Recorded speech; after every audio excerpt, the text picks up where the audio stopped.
what exactly would happen if you were to drop the rifle and have it hit the back of the bolt.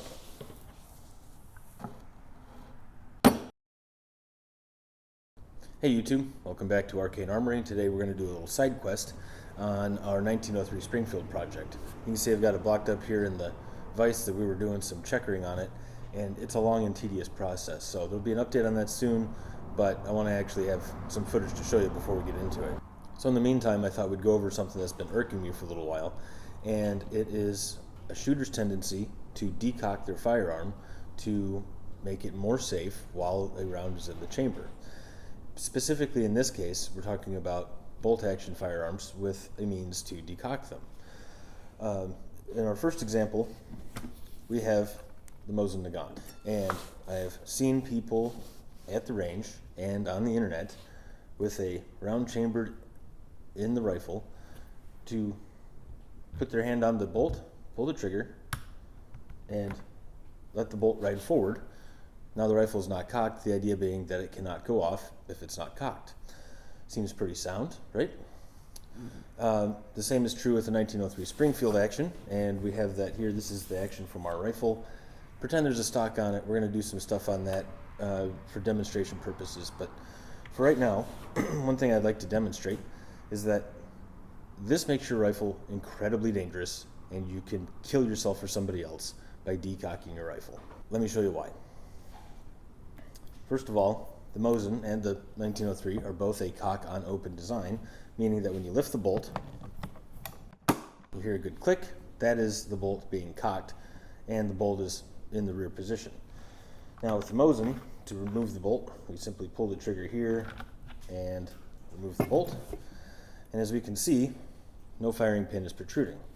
However, if we rotate the bolt into the firing position, as we do so here, now we can see that there is a little bit of firing pin that is protruding from the front of the bolt. So when you decock this firearm, that means that that firing pin is now resting against the live primer in your live cartridge in your chamber. So because the firing pin is resting against the primer, it is simply the firmness of the primer itself that is holding the bolt back and not all the way in the forward position. If you were to bump the bolt, it would detonate that primer. So for demonstrative purposes, we're going to take one apart, and I'll show you what I'm talking about in the 1903 Springfield. So here we have our 1903 Springfield action. This also applies to Mauser actions. The 1903 Springfield uses a Mauser style action, and if you hold the Mauser and the 1903 Springfield side by side, you will most certainly see the similarities.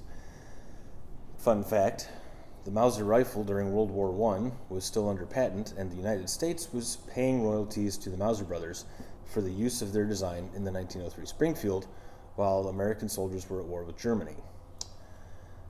That's fun.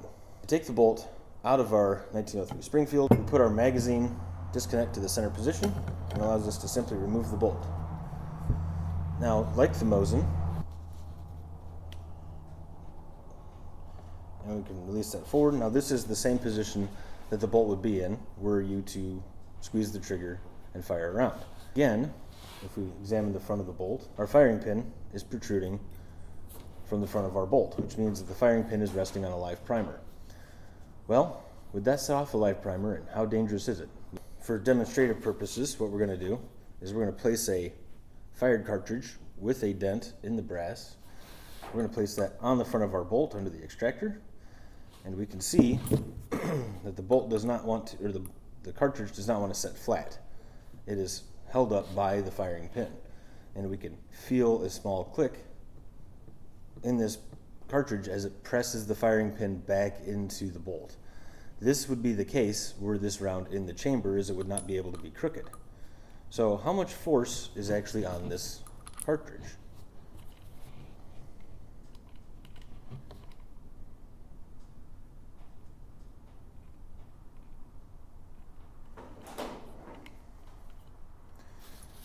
According to our trigger pull gauge there's 1.25 pounds of force on our cartridge. And that, mind you, is with a dent already in the primer.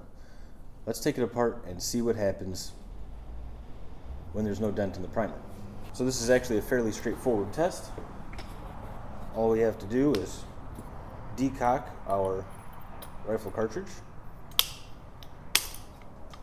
or I'm sorry, deprime our rifle cartridge, and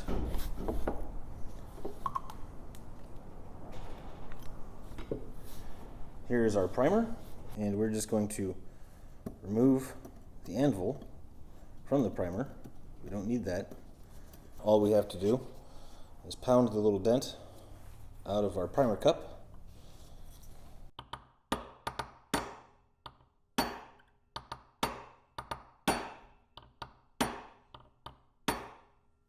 Now, as we can see, our primer dent is not fully removed here. However, it is mostly removed, and on the back side there is virtually no dent to speak of.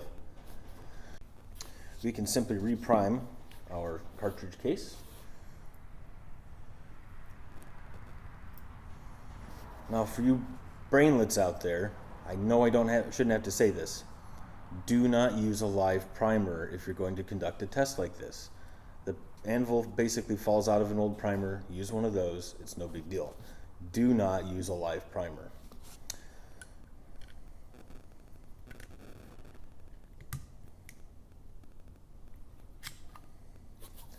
And there we go. We have a spent primer, almost dentless, back in our cartridge. As I said before, pretend that there is a stock on this rifle. We're going to take our not live round, no bullet, no powder, dud primer, place it into our chamber, and then we'll close the bolt on our round. Now, very carefully, we will decock our rifle, setting the firing pin against the case. So, what exactly would happen if you were to drop the rifle and have it hit the back of the bolt?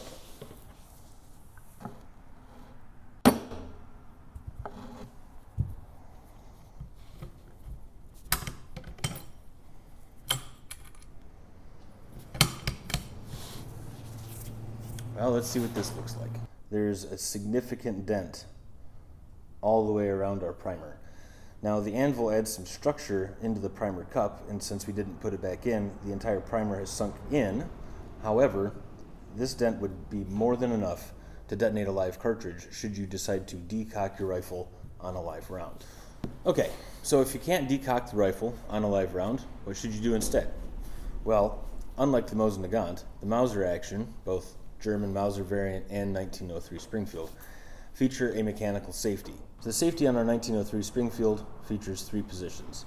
Position number 1, of course, is fire. Position number 2, so this is position number 2, and this disconnects the trigger from the rest of the bolt. Position number 3 is achieved a little bit differently, in that the bolt must be pulled to the rear and then the handle moved up a little bit further. And I don't know if I can position it in a way that you can see it, but there is physically a metal notch in our bolt here. You can see that notch. Our safety swings through that. So you have a metal groove cut into the firing pin assembly of our bolt, and the firing pin assembly must pass through that metal in order to discharge the cartridge. You can see how that would be extremely difficult. So, to deactivate it, pull the bolt out again, move it back into position 2, and then when you're ready to fire, move to position 1. This makes it much safer to carry a round in the chamber in your rifle without fearing for negligent discharge. So what's the point of all this? Well, the main point is understand how the safety features on your firearms work. They're not all like this. This is just an example for 3 of the most common bolt designs that have ever been manufactured. The Mosin Nagant, the Mauser, and the Springfield are 3 of the most widely produced and very popular rifle actions on the market. It's important to understand how the safeties work. It's also important to understand how you're potentially putting yourself in danger by decocking the firearm when it's not designed to be operated in that fashion. So, if you like this kind of stuff and you want to catch up on our 1903 Springfield project, click on the link below to go check out that series of videos. And as always, please like and subscribe. We're going to try and make some more on the 1903 and our stock upgrades. in the near future. And thanks for watching, and we'll see you next time.